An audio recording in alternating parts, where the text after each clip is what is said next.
सहायक शिक्षकों का अब फिर एक बार राह आंदोलन की राह पर जाती दिख रही है।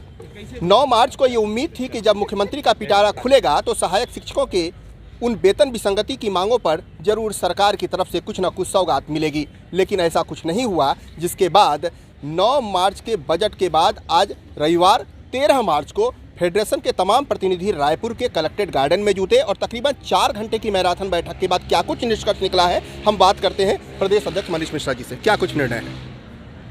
आज यहाँ पर प्रांतीय बैठक थी जिसमें प्रांतीय पदाधिकारीगण और जिला अध्यक्षगण उपस्थित हुए।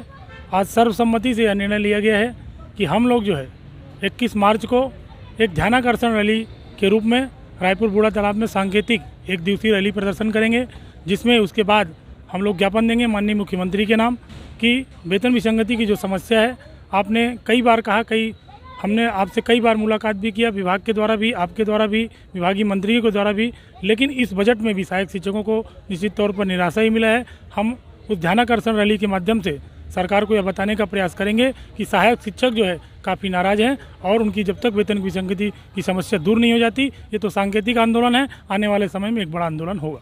21 मार्च के बाद भी और कोई कार्यक्रम की रूपरेखा तैयार हुई है फिर, या फिलहाल अभी इस माह में 21 मार्च को ही एकमात्र आंदोलन है? चूँकि अभी विधानसभा सत्र चल रहा है, 25 तारीख तक विधानसभा सत्र है, तो 21 तारीख को हम लोग जो है विधानसभा सत्र में, विधानसभा के इस बीच में हम लोग उनको बताने की कोशिश करेंगे कि सहायक शिक्षक जो है नाराज़ है। इस बजट में भी आपके द्वारा आश्वासन देने के बावजूद भी आपको इस बजट में उनको कुछ मिला नहीं है, तो निश्चित तौर पे हम लोग ध्यानाकर्षण रैली करेंगे और ज्ञापन के माध्यम में माननीय मुख्यमंत्री जी के पास यह बात पहुंचाने का प्रयास करेंगे कि प्रदेश में 1,09,000 सहायक शिक्षक नाराज हैं, उनकी वेतन विसंगति की जो समस्या है जहां पर थी वहीं पर अभी भी रुकी हुई है।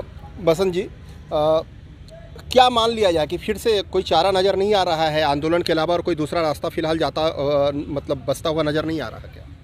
बिल्कुल, आंदोलन के अलावा एक बार पुनः ये तो ध्यानाकर्षण है, सांकेतिक धरना प्रदर्शन होगा और हम लोग चाह रहे हैं कि बात से बात बने। सम्माननीय मुख्यमंत्री जी ने हमको 18 दिवस के आंदोलन के बाद एक ही बात बोली थी कि आप बच्चों की चिंता करो, आपकी चिंता हमको है, लेकिन इस बजट में हम बच्चों की चिंता मुख्यमंत्री जी के द्वारा किसी भी प्रकार से चिंतित नहीं दिखे। इस पर हम 1 दिवसीय धरना प्रदर्शन के माध्यम से केवल और केवल ध्यानाकर्षण और उनके द्वारा किए गए वादों को निभाने के लिए सांकेतिक धरना प्रदर्शन करेंगे। और हम तो चाहते हैं कि बात से बात बने। अगर सम्माननीय मुख्यमंत्री जी हमारी मांग को लेकर अगर कोई घोषणाएं करना चाहते हैं तो हम बहुत बड़ा सम्मेलन करने के भी पक्ष में हैं और आने वाले दिनों में सम्माननीय मुख्यमंत्री जी इस पहल पर तैयार होंगे या उनके द्वारा पहल की जाएगी तो छत्तीसगढ़ के समस्त सहायक शिक्षक एक सम्मेलन के माध्यम से सम्माननीय मुख्यमंत्री जी का सम्मान भी करेगा और उसमें वो घोषणा बस कर दे कि जो विसंगति है वो विसंगति दूर की जाएगी। इस प्रकार की घोषणा अगर करते हैं तो। सर, क्या लगता है आज जो बैठक बुलाई गई, किस तरह के प्रस्ताव आए थे? क्या आंदोलन की राह पर ही तमाम सहायक शिक्षकों की मांग थी या मत था, या कुछ और भी इस पूरे मुद्दे पर चर्चा हुई? आज की बैठक में क्या कुछ इस पर फैसला हुआ, क्या कुछ निर्णय लेने की स्थिति में थे आप लोग?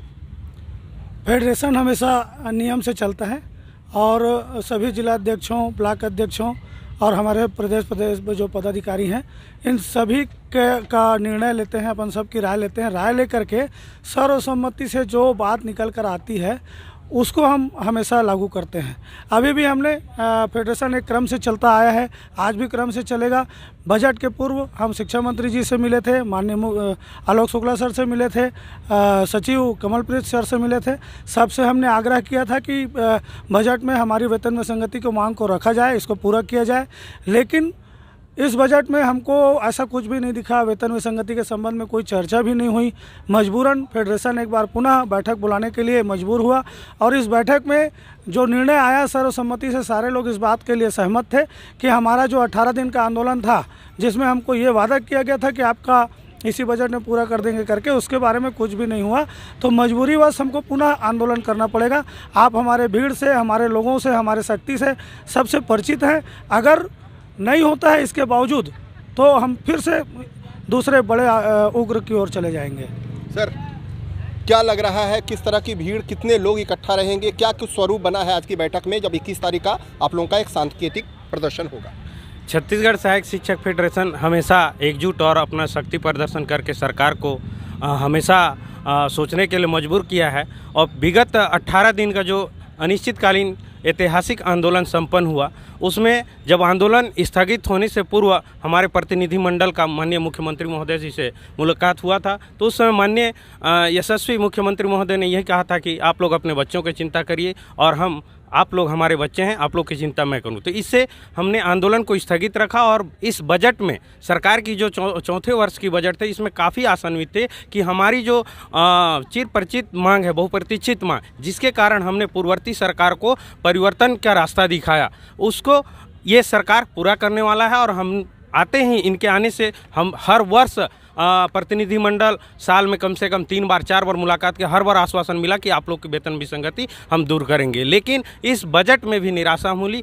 इसके कारण हम 1 दिवसीय 21 तारीख को आज प्रांतीय बैठक में सर्वसम्मति से निर्णय लिए हैं कि 1 दिवसीय ध्यानाकर्षण रैली निकालेंगे और उसमें जो भीड़ पिछले आंदोलन में थी वो पूरी भीड़ जो 1,09,000 सहायक शिक्षक फेडरेशन की है वो दिखेगी। क्या शंकर जी कुछ उम्मीद लग रही है सरकार आप लोगों की बात सुनेगी? सरकार से और हमारे प्रदेश के जो यशस्वी मुख्यमंत्री है आदरणीय भूपेश बघेल जी से हमको पूरा उम्मीद है और उन्होंने कहा था कि 90 दिन के अंदर आपकी मांगों को पूरा करेंगे, लेकिन नहीं हो पाया। उसके बाद भी हम लोग लगातार प्रयास किया और एक 18 दिन का आंदोलन किए। उस समय भी प्रदेश के यशस्वी मुख्यमंत्री ने खैरागढ़ में स्पष्ट रूप से कहा था कि जब केंद्र सरकार से GST का पैसा हमको मिल जाएगा तो आपके जो शिक्षक हैं, जो आपको वेतन विसंगति उनको पूरा कर देंगे। लेकिन आज प्रदेश सरकार को GST का पैसा मिल चुका है, उसके बाद भी हमारी मांगों को बजट में भी पूरा नहीं किया गया। इसलिए हम सारे सहायक शिक्षक फेडरेशन के जितने भी 1,09,000 साथी हैं आक्रोशित हैं और हम सरकार को 21 मार्च को वादा निभाओ ध्यान आकर्षण रैली करने के लिए मजबूर है। हम शासन प्रशासन और प्रदेश के यशस्वी मुख्यमंत्री से मांग करते हैं कि आप हमारी जो वेतन विसंगति की मांग है उनकी जल्दी से जल्दी पूरा करें और हम प्रदेश में एक अभूतपूर्व स्वागत करेंगे जो एक इतिहास होगा। यही आशा और विश्वास, भूपेश है तो भरोसा है। जय हिंद, जय भारत, जय छत्तीसगढ़। सर आप लोग चूँकि प्रमोशन की उस कड़ी में भी हैं, जो आज की बैठक में क्या जो लोग प्रमोशन को लेकर परेशान हैं या कुछ नियमों की वजह से उनका प्रमोशन नहीं हो पा रहा है, क्या उस संदर्भ में भी कोई चर्चा हुई या कुछ इस संदर्भ में कोई आप लोग आगे की रणनीति तैयार कर रहे हैं? पदोन्नति हमारा मांग कभी नहीं रहा है, आज भी हमारा मांग पदोन्नति नहीं है। हम केवल वेतन विसंगति के लिए लड़ते आए हैं और आखिरी तक लड़ते रहेंगे। ये जो पदोन्नति है ये सरकारी प्रक्रिया है और इसी प्रक्रिया के तहत पदोन्नति हो रही है।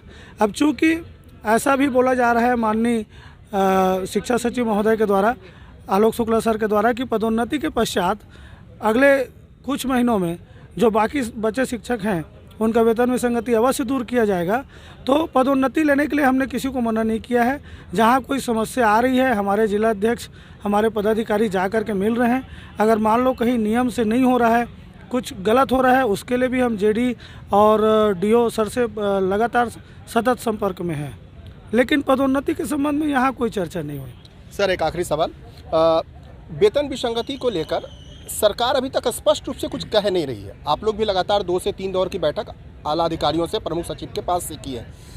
कुछ आपको कहीं से भी एक संजीवनी सी कोई किरण नज़र आ रही है क्या कि सरकार वाकई में आप लोगों की बातों को अगर किसी भी स्तर पर सुनना चाहती है तो उस संदर्भ में विचार कर रही हो या उस संदर्भ में कुछ बात कर रही हो? बिल्कुल, बातचीत से तो लगता है कि सरकार जो है गंभीर है, क्योंकि सचिव स्तर की बातें होती हैं तो वो विसंगति उनको भी ज्ञात है कि वेतन की विसंगति किस प्रकार से और किस जगह से हुई है, लेकिन वित्तीय भार के चलते उनको टाल मटोल किया जा रहा है। लेकिन बता देना चाहूँगा कि जिस प्रकार से OPS लागू हुआ है, OPS लागू होने से जो NPS में सरकार को राज्यांश देना पड़ता था, जो कि 10% से बढ़ाकर राज्य सरकार ने 14% किया है, और इस संबंध में उनको हर माह मान लो 200 करोड़ रुपए की राशि जो है नियोक्ता अंश के रूप में देना पड़ रहा था, उस राशि की बचत होगी। और जो राज्यांश के रूप में 2013 से जो राशि NSDL के पास है वो राशि भी सरकार को वापस मिलेगी। इस प्रकार से अब चाहे सरकार तो सहायक शिक्षक की वेतन विसंगति को दूर कर सकते हैं। और ये आप बोल रहे हैं कि किस प्रकार की आशा की किरण, तो आशा की किरण हमारे पास यही नज़र आ रही है कि 2000 करोड़, जैसे कि GST संबंधी बातें सम्माननीय मुख्यमंत्री जी ने कहा कि अगर केंद्र हमको GST का जो पैसा है 2000 करोड़ का वो मिलता है तो हम सहायक शिक्षकों की वेतन विसंगति को दूर कर देंगे। और वो तो मिल चुका है। साथ ही साथ ओपीएस लागू होने के बाद लगभग 1500 से 2000 करोड़ रुपए की राशि उनको और भी मिलने वाली है और हर माह उनको 200 करोड़ रुपए की राशि की बचत होने वाली है। तो इतनी सारी राशि उनके राज्यांश में रहेंगे, तो हम उम्मीद करते हैं कि वेतन विसंगति को दूर करेंगे। जिस हिसाब से कहा गया है राज्य में कि छत्तीसगढ़ में भूपेश है तो भरोसा है, हमने भी उस विश्वास पर एक तरह से आस लगाया है। देखते हैं कि सम्माननीय मुख्यमंत्री जी सहायक शिक्षकों के भरोसे पर कितने खरे उतर पाएंगे। ये तो सम्माननीय मुख्यमंत्री जी का विषय है। निश्चित रूप से उम्मीद है और उम्मीद की बदौलत पूरी दुनिया कायम है। तो आज जब सहायक शिक्षक फेडरेशन की बैठक में इस बात को लेकर सहमति बनी है कि पहला सांकेतिक और फिर अगर बात नहीं बनी तो आंदोलन का बड़ा स्वरूप भी देखने को मिलेगा। देखना पड़ेगा कि इस पूरे बैठक के बाद जब आंदोलन की राह पर, भले ही वो सांकेतिक हो, आंदोलन की राह पर जब सहायक शिक्षक उतरेंगे तो उसका क्या कुछ नतीजा तमाम सरकार के उस दृष्टिकोण पर और इनकी मांगों पर पड़ पाता है। नमस्कार।